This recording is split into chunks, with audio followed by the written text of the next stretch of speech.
sa lugar o direksyon? Sino yung madalas maligaw?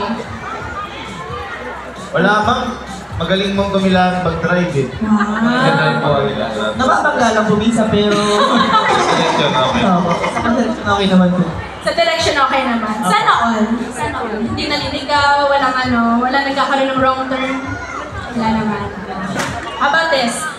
Tingnan nga natin kung sino sa Kapinpin Brothers ang magaling pumorma. Sige, sino? Si Kelsey! Hindi po talaga ako. Isa lang po yung mga damit ko eh. Si Kelsey po. Kelsey.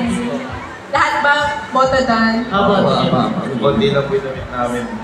Hiraman ka po ba? Oo, totoo po lang. Pupunta doon minsan. Minsan pantalan, minsan damit. Sana hanggang doon lang. Wala nang iba. Hindi po, libre po. Libre po. Ito po yung nasabi po namin sa lahat na interview po namin. Isa lang po yung kuha na namin ng brief. Kaya magkakamukha lang po. In fairness naman. Pati sila Ate Elma nasanay na. Napagganyan na lang ako. Okay lang. Sige. Moving on. Sino naman sa inyo ang pinakamapagpasensya? Totoo ba, guys? Yes! Yes! Hindi ka. Siya ba? Wala ma'am. Wala? Wala ma'am. Lahat ba pikon? Oo ma'am. Wala ma'am.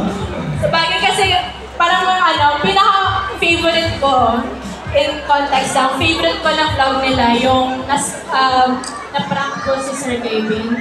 Yung ma'am! Alin dun ma'am? Yung may pagbato sa pool ng sapatos na nakakamahal. Naging paborito ko yun kasi kitang-kita kung gano'n nga kayo mag-asaran. No. Ano lang, acting ko lang ngayon. Sure ba?